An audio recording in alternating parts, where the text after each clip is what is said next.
Hey, and welcome back to another video. So in this video, I'll be showing you exactly how I managed to keep my iPhone 12 Pro Max's battery at 100% battery health for the past 7 months since I bought it.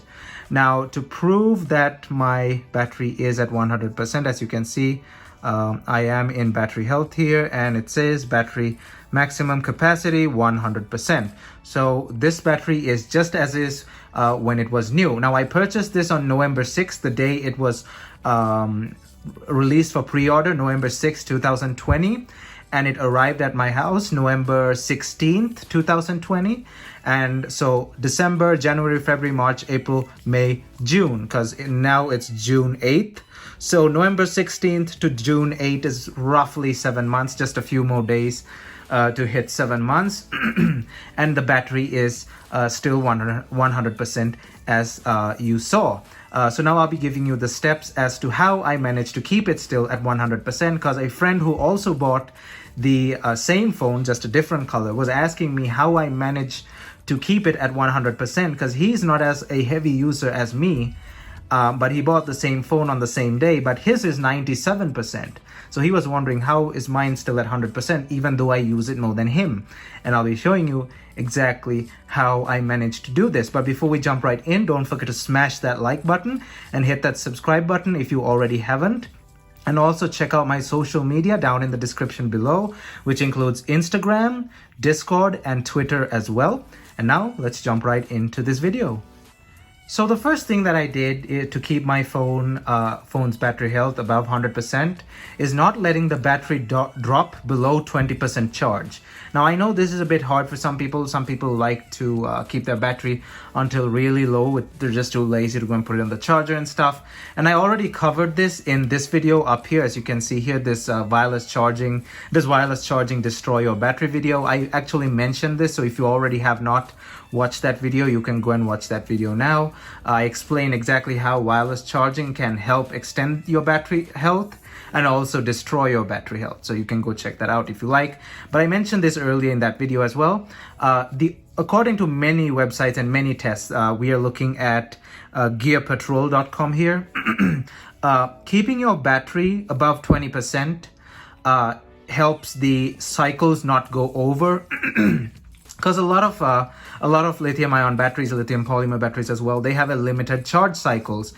They roughly about 500 to 700 charge cycles. So limited number of charge cycles. Keeping it between 20% and 80% usually helps keep the cycle count down. So you're not using up more of your cycle counts, because one cycle is usually counted as 0 to 100. But when you do 20 to 80, you do not waste all your cycles in as fast as you would do if you were doing 0 to 100. So what I did mostly is keep it above 20% charge. You don't have to bring it to 80. You can take it to 100. Now, I know that makes it much better, but still 20%, basically stopping using your phone at 20% and charging it to 100% also helps. I know a lot of people do need the 100% charge to go through their day. So I know a lot will not agree on stopping at 80%, but if you can, let it drop just to around 22, 23%, then put it on the charger right out until 100% and then go. You don't have to get it to the 80%, because I do not get it to the 80%. I usually let it fully charge from 20 to 100%. But the key here is, do not let it drop below 20% wherever possible. Never let it drop below 10%, and absolutely never let the battery completely die. If you keep this in practice, I'm pretty sure your battery health will remain higher than it otherwise would if you let it drop below 20%. All right, now on to the next category.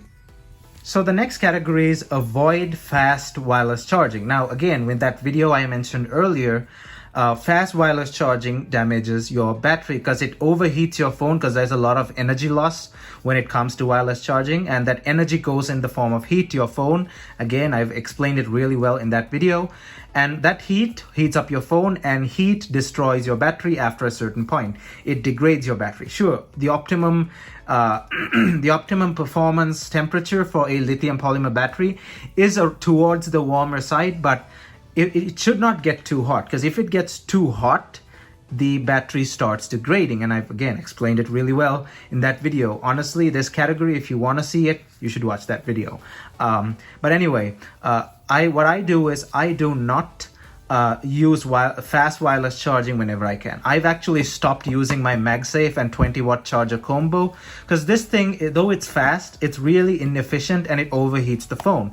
When I do want wireless charging, I use my Anker PowerWave stand with a standard 10-watt charger, but it actually charges it at 7.5 watts, so there's absolutely no heat being generated. So avoiding your phone getting hot via wireless charging is another great way to keep your battery health at a higher percentage, just as how I did it. I use the slow wireless charger whenever I want to wireless charge my phone instead of using MagSafe. I almost never use my MagSafe. If I want a fast charge, I'll directly plug it to the 20-watt charger. Okay, so coming on to the third point, it is slow charging your phone also whenever possible. Now, I said when I am in a hurry, I still plug in the 20-watt charger. However, when you're not in a hurry, plug in a 10-watt, plug in a 15-watt. Well, 15 is also a bit too much, but if you have a 10-watt charger from an older iPad, go ahead and plug the 10-watt charger. 10 watts is the ideal amount. There's not at all any heat that's generated. I could not feel any warmth on my phone. The phone's always cool when it's charging on a 10-watt charger. When you don't need to be in a hurry, plug in your 10-watt charger, let it charge at 10 watts. That'll take about from 20% to 100%. It'll take about 2 hours and 15 minutes on a 12 Pro Max, and you can just gauge how long it'll take for your specific phone, whether it's a 12, whether it's 11, whether it's even an SE, any model. So, and you can find the specific numbers, the charging times at 10 watts for your phone online, so you can go search that. But charge with a 10 watts charger whenever possible. The lower the wattage, the slower the charge, but also the lesser the heat developed. Because like I said, heat is the worst enemy for your lithium polymer or lithium ion battery when it comes in excess. So yeah, that's one other way that I keep my battery at 100%. Moving on to the next point. So the next thing that I do to keep the battery health at a higher percentage over time is by using optimized battery charging. So optimized battery charging, if you do have to charge the phone overnight, make sure you do it on a 10 watts charger, because you're sleeping and you don't need the fast charge on the 20 watts. When you're plugging it overnight, turn on optimized battery charging, and the phone will charge slowly, and it will learn from your charging habits, like what time you wake up and stuff. And then it'll charge the battery to 80%, and only when it knows when it should charge to 100% will it charge to 100%. So it uses AI and all that stuff, and it's based on your charging habits. So turn on optimized battery charging. It really, really helps. So the fifth point that I do to keep my battery at 100% is something that people will argue about. Now, I'm not sure if people would agree with me on this, but what I do is I always have battery saver turned on. As you can see there, my battery saver is always turned on. I do that because I don't honestly feel a difference when battery saver is turned on and battery saver is turned off. I know there's a slight performance difference, but it's so slight that I don't notice it. And plus I get all my sorry about that, my camera cut out. What I was saying was, some people may disagree with me, saying that a lot of notifications won't come and stuff.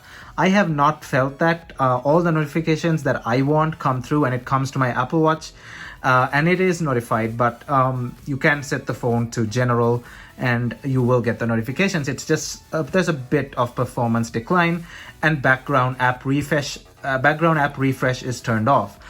So when you do need any application to run in the background, you can turn it off by just pulling down like that and turning it off from here. But when you're just using it on a normal basis, turn on the battery saver. Trust me, it'll help you. I've been doing this for years. Whenever Apple, I think, was it iOS 10? I can't remember. I'll put it up on screen whenever Apple got battery saver. Since that was a thing, my battery saver has always been on all of my iPhones and all of my iPod touches as well, and it honestly really helped. All right, so now let's move on to the next point. Now, another thing is keeping your phone out of direct sunlight. Don't keep your phone in the car. Don't keep it near a window. Just basically don't let your phone get overheated. Don't keep it while you're cooking really close to the cooker. Don't keep it near your laptop's exhaust port, your exhaust vents. Just basically not let your phone overheat due to external sources. That's a small point, but it does help quite a lot. Also, keep your brightness low whenever possible. And if you can turn on auto brightness, that's also great. However, because I think a lot of people do have auto brightness turned on, but however, I think auto brightness doesn't suit me really well.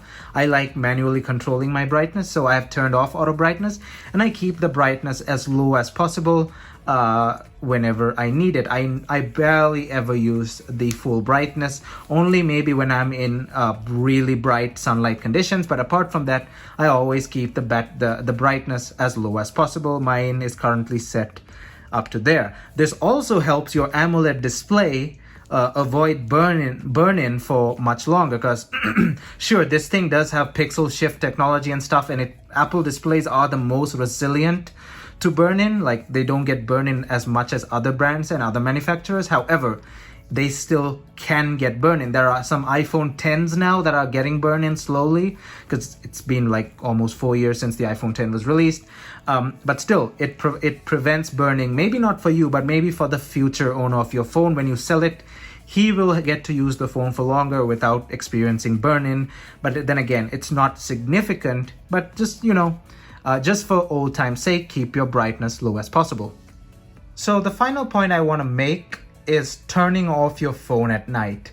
When the phone does not need charge for the next day, turn the phone off at night. Let it rest. Now, this is a practice that I've been doing for years. I always kept my phone off whenever possible at night. I charge it during the day, and I keep it off at night. Now, giving your phone a rest is something that a lot of people have overlooked. Your battery's on at night, your phone is on at night, everything's running in the background there. It's still being used. When you turn it off, everything gets a rest. That's common sense. Electronics also need a rest. And I've been doing this for a very long time, and almost none of my phones have failed. The only phone that I did not do this and did overuse, did completely the opposite of what I'm saying in this video, because I had some certain personal reasons to use that phone like that. I would not like to share those, but I was using that phone like that. I didn't turn it off. I charged it with I think I charged it off a cheap power bank. I did a lot of stupid things that I shouldn't have done with that phone, and that phone ended up quitting. That was my iPhone 10, which I bought in 2017. That iPhone 10 is currently broken. That's the only phone that has happened. All my other phones were turned off at night, and I let them get a rest. The only phone that I didn't let get a rest broke. And I've mentioned in this video up here what you can do with your older phone. So you can use your older phone as an alarm clock while your main phone is turned off, because obviously you rely on your phone for your alarm needs. So use your older phone as an alarm clock, or go to the local pawn shop, get a $5 old used phone. Use that as an alarm clock if you like setting multiple alarms and you don't want a physical alarm clock. So you can use your old phone, or just any iPod or something as an alarm clock.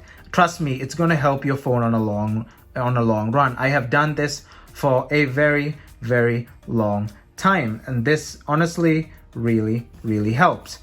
Anyways, that was the few ways that I keep my phone's battery health at 100%. I hope this video helped you out as usual.